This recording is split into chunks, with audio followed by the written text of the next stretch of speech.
అశ్రద్ధ వల్ల నెంబర్ 1 కుటుంబాలు నాశనం కావచ్చు. అశ్రద్ధ వల్ల రెండవది అవకాశాలు ఎక్కువ కోల్పోతూ ఉంటాం. నువ్వు ఇప్పుడు రక్షణ పొందినా పరలోకానికి వెళ్తావు. మంచం మీదకి వెళ్ళి రోగిష్ఠులం అయ్యి ఉన్నదంతా ఆస్తంతా కోల్పోయి అప్పుడు దేవా అంటే అప్పుడు కూడా పరలోకానికి వెళ్తావు. కానీ రెండింటికి తేడా ఉంది. అలాగే అశ్రద్ధ వల్ల దేవుని తీర్పు వస్తుంది. ఇది చెయ్యి అని చెప్పినప్పుడు ఇది ఎందుకు చెయ్యాలి అనే క్వశ్చన్ రాకూడదు. ఇది చెయ్యొద్దు ఎందుకు చెయ్యొద్దు అనే క్వశ్చన్ రాకూడదు. అశ్రద్ధ వల్ల దేవుని సేవలో కూడా నష్టం కలుగుతుంది.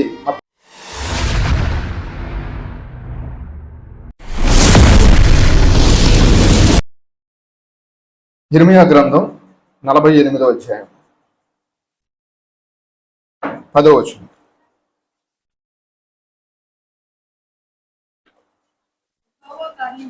యెహోవా కార్యములు అశ్రద్ధగా చేయువాడు శాపగ్రస్తుడగునుగాక.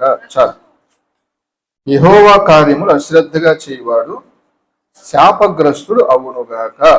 ఈరోజు మనం మాట్లాడే అంశం అదే, అశ్రద్ధ వల్ల వచ్చే శాపము. అశ్రద్ధ మన ఆత్మీయ జీవితాలని భౌతిక జీవితాలని ఎంతో నాశనం తీసుకొస్తుంది. ఒక చిన్న నిర్లక్ష్యం పెద్ద భారీ మూల్యం చెల్లించుకోవాల్సిన పరిస్థితులు వస్తాయి. ఉదాహరణకు ఏదైనా చిన్న హెల్త్ ఇష్యూ వచ్చింది అనుకోండి, చిన్నదే అని నిర్లక్ష్యం చేశామనుకోండి, అది పెద్దయ్యే ప్రమాదం ఉంది. చినుగు చిన్నదిగా ఉన్నప్పుడే మనం ఏం చేయాలి? కుట్టుకోవాలి. అది పెద్దదయ్యేదాకా అది అశ్రద్ధ చేసి అది ఏం కాదులే అని బయలుదేరి బయటికి వెళ్ళిన తర్వాత ఒక్కసారిగా అంత చినిగింది అనుకోండి, దీనంతటి కారణం ఏంటి? అశ్రద్ధ. అశ్రద్ధ చూడటానికి చాలా చిన్న పాపంలా కనిపిస్తుంది, దాని రిజల్ట్ చాలా పెద్దగా ఉంటుంది. కాబట్టి ఈరోజు అశ్రద్ధ వల్ల వచ్చేటువంటి నష్టాలను త్వరితగతిన అనుకున్న సమయం కొద్దిది కాబట్టి చూసేద్దాం. అశ్రద్ధ వల్ల నెంబర్ 1 కుటుంబాలు నాశనం కావచ్చు. ఒక అశ్రద్ధ కుటుంబాన్ని నాశనం తీసుకొస్తుంది. ఉదాహరణకు బైబిల్లో మనకి ఎవరు కనిపిస్తారు అంటే, పేరుకు యాజకుడు కానీ కుటుంబాన్ని సరిగ్గా నడిపించుకోలేకపోయాడు. ఎవరు? ఏలి ఒక యాజకుడు. యాజకుడు అంటే ఒక ప్రీస్ట్, ఒక మంచి పొజిషన్లో ఉన్నటువంటి ఒక సేవకుడు. కానీ వాళ్ళ కొడుకుల్ని సరిచేయటంలో ఫెయిల్ అయిపోయాడు. తెలియక కాదు, వాళ్ళు చేస్తున్న తప్పని తెలిసి కూడా వాళ్ళని వాళ్ళ ఆ మాట మనం 1 సమూయేలు గ్రంథం 3వ అధ్యాయం 13వ వచనం. 1 సమూయేలు గ్రంథం 3వ అధ్యాయం 13వ వచనం. ఆ వచనం వరకే చదవండి. తన కుమారులు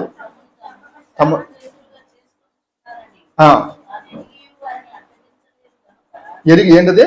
ఎరిగి కూడా అడ్డగించలేదు గనుక అతని ఇంటికి నిత్యమైన శిక్ష విధిస్తానని. నిత్యమైన శిక్షణ. ఇక దానికి వాళ్ళు పశ్చాత్తాపడినా కూడా ఇక ఉపయోగం లేదు. ఇంకా ఎందుకని? తెలియక కాదు, తెలిసి చేశాడు. స్టార్టింగ్లోనే కొడుకులు సరైన మార్గంలో పెట్టాడు అనుకోండి, చినుగు అక్కడ ఆగిపోయాడు. ఇప్పుడు తను చేసినటువంటి ఒక చిన్న అశ్రద్ధ, తను గొప్ప సేవకుడై ఉండొచ్చు, కుటుంబాన్ని నడిపించుకోవడంలో ఫెయిల్ అయిపోయాడు. ఎందుకని? ఈరోజు మన పిల్లలు అవ్వచ్చు ఏదైనా గారాబం చేస్తారు. ఈరోజు జెన్జెడ్ ఏదో జనరేషన్ అంటే జెన్జియా. ఇప్పుడు వీళ్ళందరూ కూడా ఈ జనరేషను ఎలా ఉందంటే గద్దింపులు వాళ్ళు తీసుకోరు, తల్లిదండ్రులు కూడా అలాగే అయిపోయారు. చాలా కాలం తర్వాత కన్నామండి గారాబంతో అని కష్టం తెలియకుండా ఏమీ తెలియకుండా పెంచుతున్నారు. ఒక్క దెబ్బ అయినండి మా కొడుకు నేను అంటాను చూసారా, జీవితంలో వాడు ఎందుకు పనికి రాకుండా పోతున్నాడు. వాడికి పనికిరాడు సరిగ్గా, ఇంట్లో వాళ్ళకి అమ్మాన సంగతి తీసాడు, వాడికి కూడా వాడు పనికిరాడు. ఎందుకని? తల్లిదండ్రులుగా వాళ్ళని శిక్షించి దండించి అన్నీ ఉండాలి. షడ్రుచులు అంటారు చూసారా, షడ్రుచులు అంటే 8, 9, 6 ఎన్నైతే అన్ని రుచులు కలిస్తేనే దాని టేస్ట్ వస్తుంది.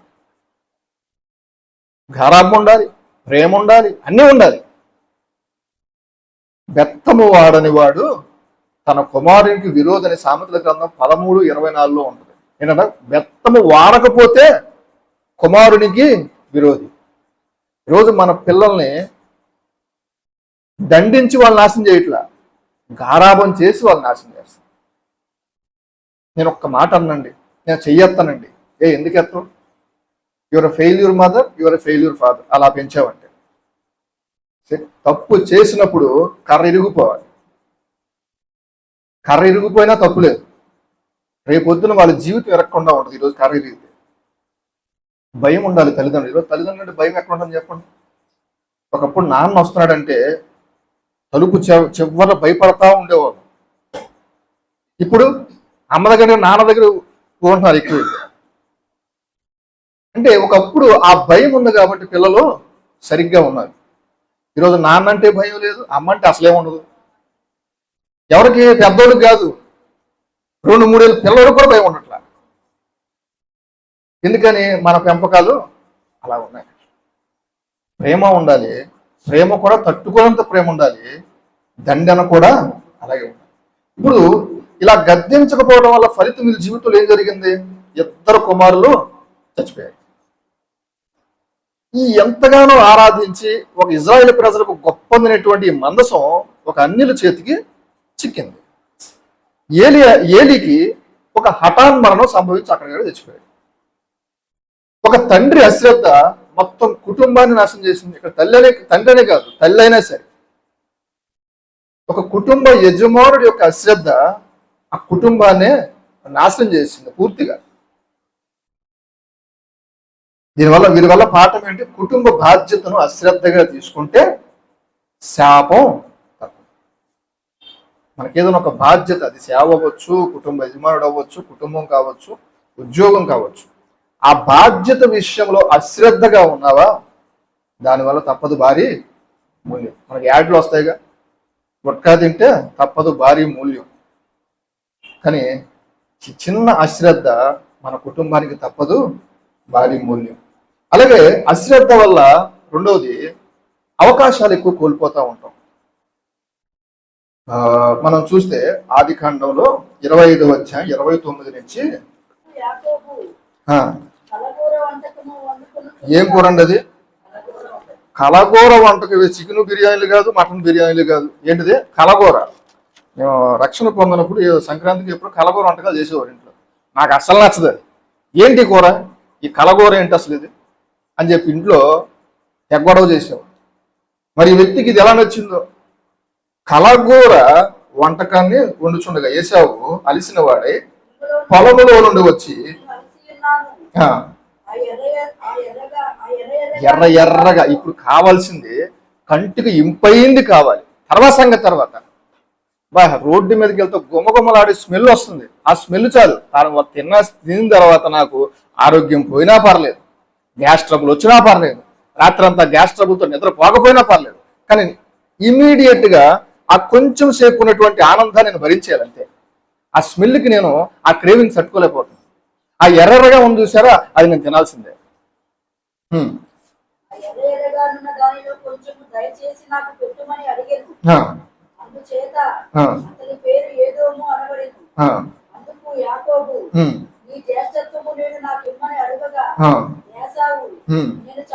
నేను చావబోతున్నాను కదా, జ్యేష్ఠత్వం నాకు ఎందుకు? నేను జ్యేష్ఠత్వం అంటే ఇది మనం చదువుతుంటే ఈ తరానికి ఇది పెద్ద గొప్ప విషయం ఏమో అనిపిస్తుంది.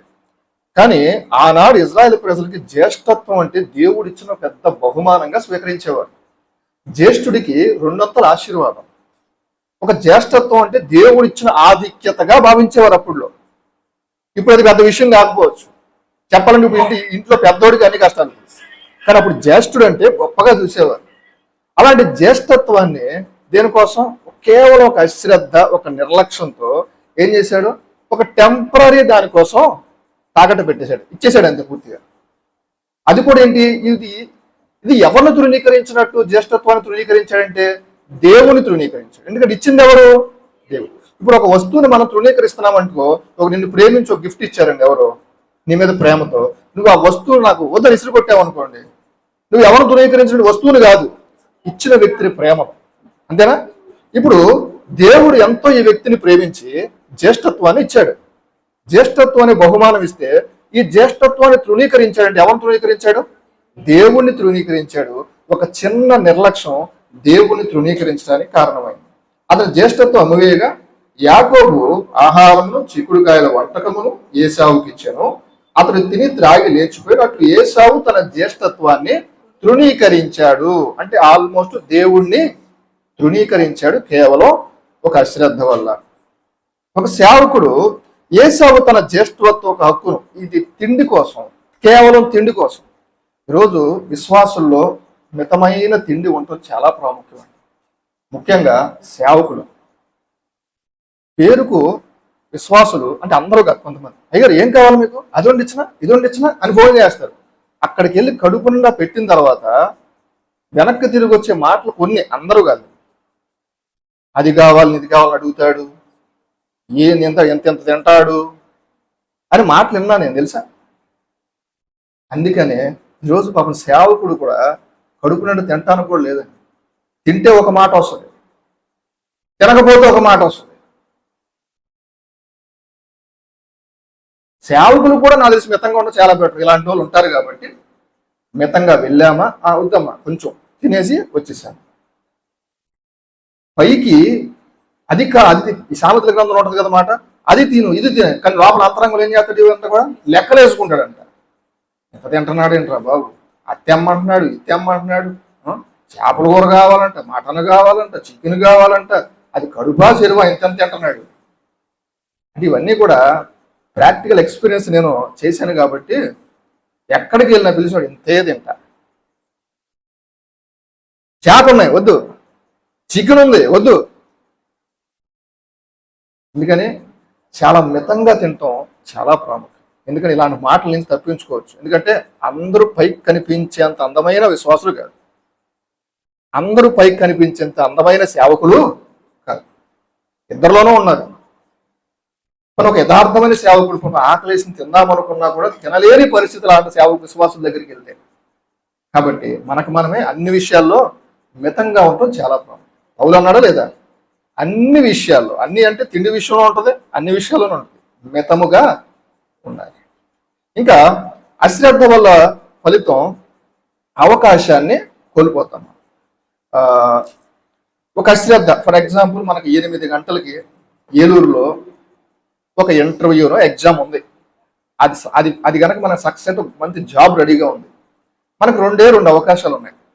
ఒకటి 6 గంటలకి బస్సు, 7:30కి బస్సు. 7:30కి వెళ్ళినా రీచ్ అవుతాం, గంటే జర్నీ వేసుకోండి. 7:30కి వెళ్ళినా రీచ్ అవుతాం, 6ంటికి వెళ్ళినా రీచ్ అవుతాం. మీరు ఏదైతే చూస్ చేసుకుంటారు? 7:30కి ఎందుకు చూస్ చేసుకోరు? లేట్ అవుతుంది ఇంటర్వ్యూకి, కానీ రక్షణకు మాత్రం లేట్ అవుతుంది, ఇంకా సమయం ఉంది. అంతేనా? ఈరోజు మన చర్చలకు ఎంతమంది వస్తున్నాం బాప్తీసాలు తీసుకోకుండా, తీసుకోండి తీసుకోండి అని మీరు తీసుకుంటే మా సేవకులకి ఏమైనా ₹1 వస్తుందా, ₹1 వస్తుందా? ఏది రానప్పుడు ఎందుకు తీసుకోండి తీసుకోండి అంటున్నారు ఆయన. ఎంత త్వరగా అవకాశం పోతే అంతమంది. సూఫీ ఒక పాట పాడు, ఇందాక పాటలు ఏం పాటది, వాక్యం చదవాలని ఉంది, కళ్ళు పోయిన తర్వాత చదవాలని ఉంది, ఏం ప్రయోజనం అని. ఇంకోటి ఏంటి, పాట పాడాలని ఉంది, స్వరము ఇప్పుడు పోయింది. ఈరోజు మీ అందరికీ స్వరాలు ఉన్నాయి, ఎంతమంది పాటలు పాడుతున్నారు చెప్పండి? నేను సింగర్ని కాదండి. నువ్వు సినిమాలకి ఏమైనా పాడుతున్నావా ఏంటి? సినిమాలకి చెక్ చేసుకోవడానికి నీకు మంచి స్వరం చూడాలి, నువ్వు ఏవో ఆహారాలు తినాలి, ఆ గొంతును కాపాడుకోవాలి. దేవుడు నీ గొంతును చూస్తాడు, నీ హృదయాన్ని చూస్తాడా? నీ హృదయాన్ని చూస్తాడు. వాళ్ళు పైపైన పోతగాలు కాబట్టి పైపైన చూస్తారు. దేవుడు నీ హృదయాన్ని చూసేవాడు కాబట్టి నీ హృదయాన్ని చూస్తాడు. నేను పాడను తెచ్చుకొస్తా, ఒక అవకాశం దేవుడు ఇచ్చాడంటేనే భాగ్యం. అది అమ్మ పాడతావని నేను పాడను. స్వరం పోయిన తర్వాత పాడాలనిపించింది అనుకోండి, ఏం ప్రయోజనం చెప్పండి? కళ్ళు ఉన్నప్పుడే బైబిల్ చదవండి. కళ్ళు పోయే రోజు ఒక రోజు వస్తుంది, ఇంకా త్వరగా వస్తుంది ఈ టైంలో. ఎందుకంటే మనకు ఫోన్లు ఎక్కువైపోయినాయిగా ఇప్పుడు. అది ఎలాగైనా సరే, వర్క్ పరంగా అయినా సరే, ఎలాగైనా సరే ఫోన్లు ఎక్కువ చూడాల్సిన పరిస్థితులు. స్క్రీన్ టైం కనీసం 5-6 గంటలు ఉంటుంది మనకి. నా స్క్రీన్ టైం 6 గంటలు ఉంటుంది. ఇది ఫోను, మరి ల్యాప్టాప్ అయినా లెక్క వేసుకుంటే ఒక 10-12 గంటలు ఉంటుంది. కళ్ళు త్వరగా పోవడానికి అవకాశం. ఈలోపు బైబిల్ ఎక్కువగా చదవండి, వాక్యం హృదయంలో ఉంటుంది. కళ్ళన్నీ పోయిన తర్వాత నీకోసం పక్కన కూర్చొని చదివేంత బిజీగా ఎవరు ఉండరు. ఈ రోజుల్లోనే బిజీగా మన పక్కన కూర్చొని ప్రేమగా మాట్లాడేవాళ్ళు లేరు. ఇంకో 10-15 ఏళ్ళ తర్వాత నీ పక్కన కూర్చొని మాట్లాడి ఇంకా బిజీ అయిపోతారు జనాలు. నీకు బైబిల్ చదవడానికి ఎవరు ఉండరు. నా కళ్ళు పోయినా ఎవరితో చదివించుకోవచ్చులే అని. మీరు చదివినంత ఆనందం పక్కన చదివిపిస్తే ఉండదు. కళ్ళు పోకముందే బైబిల్ చదవ. దేవుని గొంతు ఇచ్చాను, దీనివల్ల నాకేం ఉపయోగం లేదు. గొంతు పోగొట్టక ముందే దేవుని కోసం పాటలు పాడండి. పాటలు కూడా ప్రభు మహిమపరచవచ్చు. పాటల ద్వారా కూడా ఇతరులు రక్షించిన వారు ఉన్నారు. పౌలు శీలలు కష్టకాలంలో ఏం చేశారు? వారి కష్టాన్ని జయించడానికి జైల్లో పాటలు పాడారు. కాళ్ళు ఉన్నప్పుడే ఇంకొక మాట ఏదో అన్నాడు, కాళ్ళు ఉన్నప్పుడే సేవ చేయాలి. కాళ్ళు ఎరగొట్టేసిన తర్వాత ఏ పని చేయలేం. అందుకే అడుగుతాను దేవుడిని. నాకు ఇప్పటికే వయసు ఎక్కువైపోయిందని ఫీలింగ్ వస్తుంది అనమాట. 36-37 వచ్చేసింది ప్రభువా, ఇంకా నేను 25లో ఉంటే బాగున్నాను, ఇంకా పని చేయొచ్చు, ఇంకా నీ కోసం వాడుకో. ఉద్యోగం ఉన్న అక్కడ దాన్ని ఎలాగే సరే మేనేజ్ చేసుకుని వెళ్ళిపోతా, ఇంకా వాడుకో. ఈ ఆరోగ్యం ఉన్నంత వరకు ఇంకా బలంగా వాడుకో. ఇది పోయిన తర్వాత ఏమీ చేయలేను. అందుకే దేవుడు ఇప్పుడు 6 గంటలకు వెళ్తే 7:30కి వెళ్తాం, ఇంకా ముందే వెళ్తాం, కూలుగా వెళ్తాం. 7:30కి వెళ్ళినా నువ్వు గమ్యస్థానానికి చేరుకుంటావు. ఇక్కడ నువ్వు ఇప్పుడు రక్షణ పొందినా పరలోకానికి వెళ్తావు. మంచం మీదకి వెళ్ళి రోగిష్ఠులు అయ్యి ఉన్నదంతా ఆస్తి అంతా కోల్పోయి అప్పుడు దేవా అంటే అప్పుడు కూడా పరలోకానికి వెళ్తావు. కానీ రెండింటికి తేడా ఉంది. ఒక దాంట్లో ఏముంటుంది? దేవుని కోసం నువ్వు వాడబడే అవకాశం ఉంటుంది. ఇక్కడ ఫలిస్తావు, నీ ద్వారా కొంతమంది దేవుడు కార్యం జరిగింది. అప్పుడు దేవుడి సన్నిధికి వెళ్తే ఎంతో గొప్ప ఆనందం ఉంటుంది. మంచం మీదకి వెళ్ళిన తర్వాత వెనక్కి తిరిగి చూస్తే అప్పుడు బాగుపడితే బాగున్నే అంటే ఉపయోగం ఉండదు. మా ఫ్రెండు నాతో పాటు పెళ్ళింది. నాకు 14, వాడికి 15. ఫిబ్రవరి 14th అయింది, ఫిబ్రవరి 15 వాడిది. వాడు ఎప్పుడు కూడా దేవుడి గురించి ఎప్పుడు మాట్లాడాల. ఒకరోజు చేపల చెరువులో గేలం వేస్తాకి వెళ్ళాడు. గేలం వేసాడు, గేలం లాగేటప్పుడు కన్ను గుచ్చుకుపోయింది. గేలం ముళ్ళు ఎలా ఉంటుంది తెలుసు? ఇలాగుంటుంది. ఇలాగుంటే కంట్లోంచి ఇలా తీయచ్చు. అది ఇలాగుండి కళ్ళు ఇన్ఫెక్షన్, కన్నే పోయింది. కన్ను తీసేసారు ఏకంగా, లోపలిది ఏముండదు, చీరాల. అప్పుడు ఫేస్బుక్లో కన్ను అప్పుడు ఇలా పెట్టుకొని ఫేస్బుక్లో వీడియోలు చూసి ప్రార్థన చేయమని ఫోన్ చేశాడు. జీవితంలో ఎప్పుడు నాకు ఫోన్ చేయలే. కానీ కష్టం వచ్చాక దేవుడు గుర్తొచ్చాడు. అలాంటి పరిస్థితి రాకముందే అన్నీ బాగున్నప్పుడే దేవుడి దగ్గర రండి. అయ్యో నేను బాప్తీసం పొందేశానుగా ఆ సంకలు గుర్తుకుంటారని. బాప్తీసం జస్ట్ మన వాక్య నెరవేర్పు కోసమే తీసుకున్నాం. బాప్తీసం పరలోకానికి ఇవ్వదు, మారు మనసు పొందండి. ఇంకా బాప్తీసాన్ని నిర్లక్ష్యం చేస్తున్న వారు రక్షణ పొందండి. ఎందుకంటే దినములు చెడ్డవి, ఎప్పుడు ఏమి జరుగుతుందో. తర్వాత ఏడ్చినా కూడా తిరిగి రాలేటువంటి పరిస్థితులు వస్తాయి. 8:30 దాకా వెళ్ళావు, నువ్వు ఎంత ఏడిస్తే మళ్ళీ ఆ టైం వెనక్కి 8 గంటలకు తీసుకురాగలవా? నువ్వు గడియారంలో తెప్పొచ్చేమో, కానీ సమయం చేయదు. ఎంత ఏడ్చినా తిరిగి రాని పరిస్థితులు వస్తాయి. అన్నీ బాగున్నప్పుడే మార్పు అవసరం. తర్వాత దీనివల్ల పాఠం, కొన్ని అవకాశాలు జీవితంలో ఒక్కసారి వస్తాయి. ఇంకా దేవుడు కరుణామయుడు, చాలా అవకాశాలు ఇస్తున్నాడు. మారండి అని మనం రోజు ఆయుష్నిస్తా పెంచుకుంటూ వస్తున్నాడు ఆయన. కానీ కొన్ని అవకాశాలు జీవితంలో ఒక్కసారే వస్తాయి. మన జీవితంలో ఒక్కసారి వచ్చే అవకాశాలు ఏంటి చెప్పండి? ఏదైనా జాబ్ ఇంటర్వ్యూస్ ఇలాంటివి పెద్దవి కానీ, వివాహం కానీ, ఇలాంటివి కొన్ని ఒకసారి వస్తాయి. రక్షణ కూడా ఒకసారి కొంతమందికి ఒక్కొక్కసారి వస్తుందండి. ఎందుకంటే తర్వాత రోజు నాకు తెలిసి ఈపురపాలెంలో ఒక సెక్యూరిటీ గార్డ్ ఒక అతను, నేను మనపురంలో చేసినప్పుడు సెక్యూరిటీ గార్డ్, అతనికి బోన్ క్యాన్సర్ వచ్చింది. ఆయనకి వాళ్ళ ఆవిడకి వారి పిల్లలకి అందరికీ సువార్త చెప్పాను. కానీ ఈయన మారు మనసు పొందాడు, బలహీనుడు కాబట్టి రక్షణ పొందాడు. వాళ్ళకి చాలాసార్లు చెప్పాను కానీ మారలేదు. ఇప్పుడు చెట్టుకొక్కలు పుట్టకొక్కలు, వాళ్ళ పిల్లలు ఎక్కడో, ఈమె ఎక్కడెక్కడ ఉన్నారో కూడా అర్థం కాదు. ఎందుకంటే మరలా వాళ్ళకి చెప్పడానికి వాళ్ళ నెంబర్ కూడా లేదు. అంటే మరలా వాళ్ళ దగ్గరికి అవకాశం వెళ్తుందనో లేదో అని కూడా నాకు తెలియదు. అంటే వచ్చిన ఒక్క అవకాశాన్ని ఆయన సద్వినియోగం చేసుకున్నాడు. ఆ భార్య పిల్లలు సద్వినియోగం చేసుకున్నారు. ఆయన చనిపోయాడు, రక్షణ పొందాడు, యేసుప్రభువుని తెలుసుకున్నాడు, బతుకుతాడు అనుకుని చాలా ఆసక్తి. ఇక్కడి నుంచి వారానికి ఒకసారి 2 వారాలకు ఒకసారి వెళ్ళిపోయేవాడు ఆయన కోసం ప్రార్థన చేయడానికి. కానీ రక్షణ అయితే పొందాడు. ఇప్పుడు నేను బాగుపడితే ఆ ఇంటి దగ్గర చర్చిలో సాక్ష్యం చెప్తాను అన్నాడు. అవకాశం అయితే రాలేదు, కానీ రక్షణ అయితే పొందాడు. యేసు ప్రభువును స్వరక్షకుడు అంగీకరించాడు, నిత్యత్వంలోకి అయితే వెళ్ళాడు. కానీ వారి భార్య పిల్లలు మాత్రం అవకాశాన్ని సద్వినియోగం చేసుకోలేదు. కాబట్టి అవకాశం పోతే మళ్ళీ రాదు. అలాగే అశ్రద్ధ వల్ల దేవుని తీర్పు వస్తుంది. ఆదికాండం 19:26 చూస్తే చదవకలేదు. దేవుడు వెనక్కి తిరగొద్దు అని చెప్పాడు. ఎవరు కావునా? లోతు భార్య కేవలము ఒక అశ్రద్ధ వెనక్కి తిరిగి చూసింది. దాని ఫలితం ఏమైంది? ఉప్పు స్తంభంగా మారింది. దేవుడు చెప్పినప్పుడు దాన్ని అశ్రద్ధగా తీసుకోకండి. ఇది చెయ్యి అని చెప్పినప్పుడు ఇది ఎందుకు చెయ్యాలి అనే క్వశ్చన్ రాకూడదు. ఇది చెయ్యొద్దు, ఎందుకు చెయ్యొద్దు అనే క్వశ్చన్ రాకూడదు. చెప్పింది చెప్పినట్టు, వాక్యం చెప్పింది చెప్పినట్టు చేయాలి. అంటే వాక్యం ప్రతిరోజు చదివితే అలా చేస్తాం. మంచం మీదకి వెళ్ళిన తర్వాత మనం చదివామనుకోండి, అది చెయ్యాలి, ఇది మారాలి, ఇది మారడానికి ఎక్కడుంది? ఛాన్స్ ఎక్కడుంది? పడిపోవడానికి అవకాశం ఎప్పుడు ఉంటుంది? అన్ని బాగున్నప్పుడు అప్పుడు వాక్యం చదవాలి.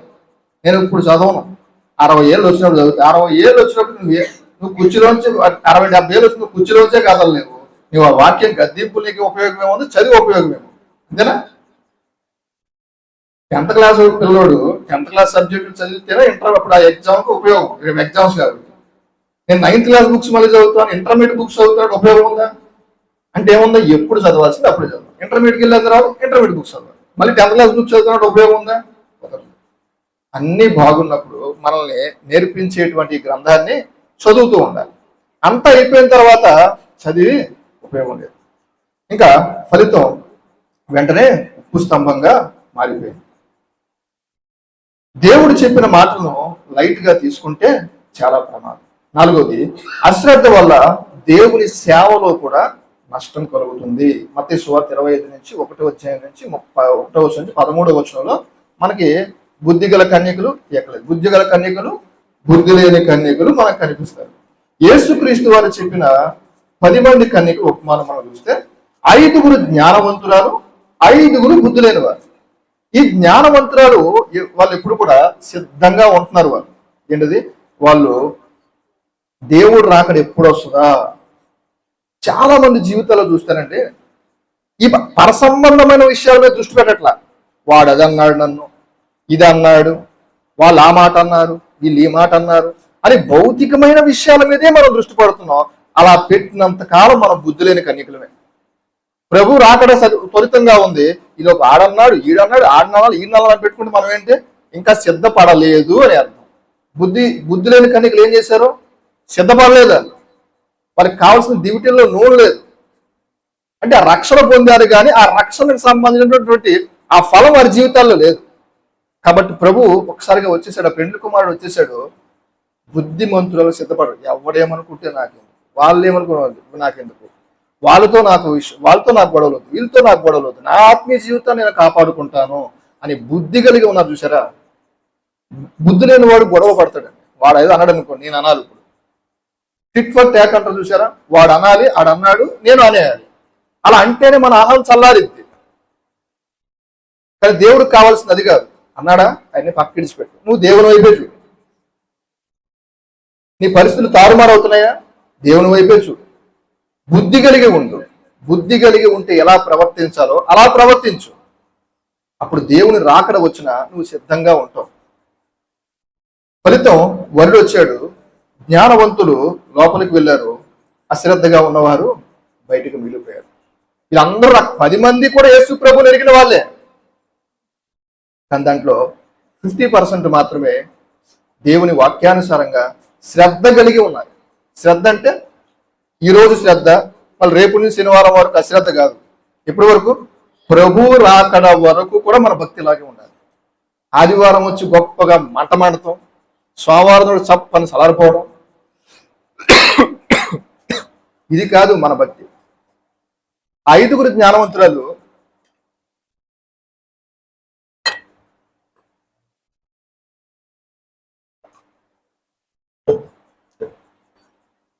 ఎప్పుడు దాకా శ్రద్ధ కలిగి ఉన్నారు?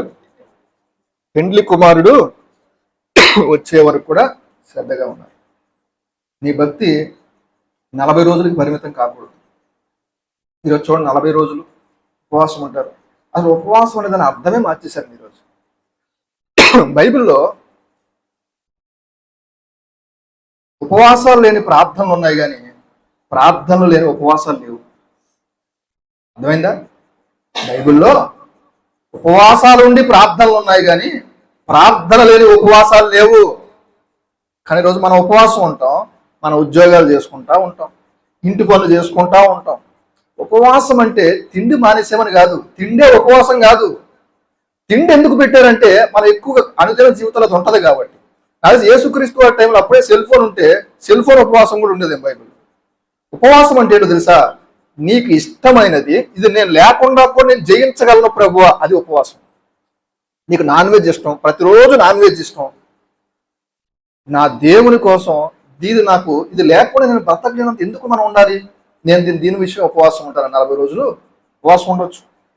కొంతమంది తిండి కోసం, కొంతమంది మొబైల్. అసలు ఈరోజు మెయిన్ కావాల్సింది మొబైల్ అండి, ఫోన్ ఎడిక్షన్. ఇది మానేసి దేవుడి సన్నిధిలో ఉండండి. ఇది అసలైన ఉపవాసం. ఉపవాసం కడుపు మార్చుకోవడం కాదు. బైబిల్లో మీరు ఎక్కడైనా చూడండి, ఉపవాసాలు ఉండి ప్రార్థన చేయని వారు ఎక్కడైనా కనిపిస్తారు మనకి? అంటే మనకు ఉపవాసం ఎక్కువ ప్రాముఖ్యత ఇస్తాం, ప్రార్థనకి ఇవ్వట్ల. ప్రార్థన మొదట, తర్వాత ఉపవాసం. ఉపవాసం అనగా దేవునికి సరి దగ్గరగా జీవించటం. ఈరోజు అలాంటి ఉపవాసాలు ఉన్నాయా? లేవు. మాట 40 రోజులకే పరిమితం చేయకండి మీ భక్తిని. మీరు వారానికి ఒక రోజు ఉంటారు, నెలకు ఒక రోజు ఉంటారు, కానీ ఆ ఉపవాసం స్టార్టింగ్ నుంచి ఎండింగ్ వరకు మీరు ప్రార్థనలోనే ఉండాలి. మీరు 6 గంటలు ఉన్నారు, 6 గంటలు మీరు ప్రార్థనలో, బైబిల్ ధ్యానంలో, వీటిలోనే ఉండాలి. ఫస్ట్ 2 గంటలు చేసి తర్వాత మళ్ళీ కాసేపు పడుకొని, నేను రాత్రంతా నిద్రపోయి ఉపవాసం. ఇది రాత్రంతా ఉపవాసం అంటారు కొంతమంది.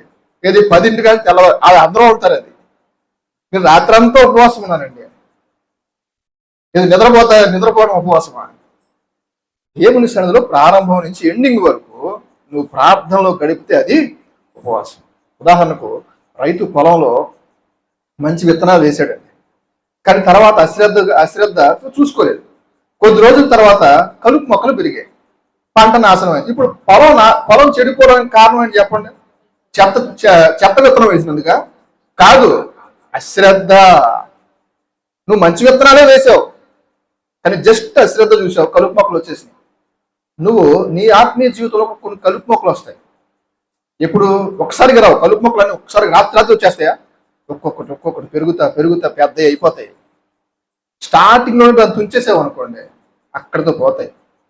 కానీ మనం బైబిల్ చదువుతున్నా, ఆత్మీయంగా ఉన్న కొన్ని కలుపులు వస్తాయి. ఏంటి ఆ కలుపులు? మీకే తెలుసు. ఎవరి కలుపులు వాళ్ళకుంటాయి అన్నమాట. ఆ కలుపులు స్టార్టింగ్లోనే తీసుకున్నారనుకోండి, ఆత్మీయంగా ఎదుగుతారు. అది పెరిగి వృద్ధి అయిపోయింది అనుకోండి, మీరు పూర్తిగా దేవునికి దూరం అయిపోతుంది. ఒక్కసారిగా ఏ భక్తులను చూడండి, ఒక్కసారిగా దేవునికి ఎవరు దూరం కాదు. నీకు తెలియకుండా సాతాను చేసేటువంటి మాయ తెలుసా? క్రమక్రమంగా నేను దూరం చేస్తాడు. అది అందులో వాడు సక్సెస్ అవుతాడు. ఒక్కసారిగా ఏమో అవదు. ఒక్కసారిగా చెడు మనలోనికి రాదు, ఒక్కసారిగా మంచి మనలోనికి రాదు. కాబట్టి ఇప్పుడు ముగింపులోకి వచ్చాం, ముగించేస్తున్నాను. కాబట్టి ఇప్పుడు మనం ఏం చేయాలి? ఎందులో విషయంలో జాగ్రత్తగా ఉండాలి, ఏ విషయాల్లో మనం జాగ్రత్తగా ఉంటే వీటిని జయించగలుగుతాం? నెంబర్ 1, ప్రార్థనలో జాగ్రత్తగా ఉండాలి. ప్రార్థన ప్రతిరోజు ఉండాలి. మళ్ళా చెప్తున్నాను, ప్రార్థన పాఠం అప్పచెప్పడం కాదు, దేవునితో నువ్వు గడపడం. అది నువ్వు ఎలా గడుపుతావో గడుపు. ప్రార్థనలో జాగ్రత్తగా ఉంటే ఇది జయించగలవు. రెండోది, వాక్యములో జాగ్రత్తగా ఉండాలి. ప్రతి దినము వాక్యాన్ని ధ్యానం చేయాలి. ఆ వాక్యానుసారంగా నేను జీవిస్తున్నాను, వాక్యం అర్థంలో మనం సరి చూసుకో. కొంతమంది ఏదో న్యూస్ పేపర్ చదివినట్టు చదివేసుకుంటూ వెళ్ళిపోతారు, అవి పక్కన పెట్టేస్తారు. కాదు, ఈరోజు వాక్యం చదివినప్పుడు నేను దాని గురించి దేవుడు నాతో మాట్లాడా లేదా ఆ ప్రకారం నా జీవితం ఉందా అని పరిశీలన చేయాలి. రెండోది. మూడోది, కుటుంబంలో జాగ్రత్త. నీ భక్తి నువ్వు చేసేసుకుంటున్నావు, కుటుంబాన్ని నిర్లక్ష్యం చేయొద్దు. నేను భక్తిపరుడిని, నేను గొప్పగా పాటలు పాడుతాను, నేను గొప్పగా వాక్యం చెప్తాను, నేను గొప్పగా సంఘంలో పెద్దని కాదు. కుటుంబ విషయంలో నువ్వు జాగ్రత్తగా ఉన్నావు, కుటుంబాన్ని సరి చేస్తున్నావా, కుటుంబాన్ని దేవుళ్ళు నడిపిస్తున్నావా, కుటుంబం అన్ని విషయాలు సరిగ్గా ఉందా? కుటుంబం తర్వాతే పరిచర్య. ఇంకా విషయం చెప్పాలంటే ఫస్ట్ దేవుడు, తర్వాత కుటుంబం, తర్వాత పరిచర్య. కుటుంబాన్ని పక్కన పెట్టి పరిచర్య చేయకూడదు.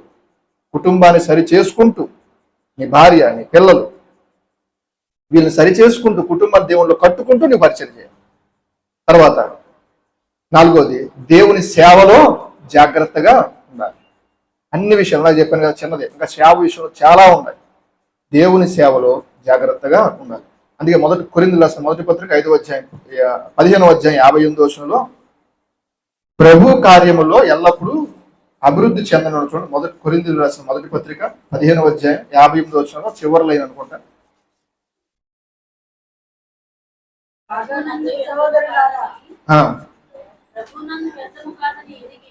చివరి లైన్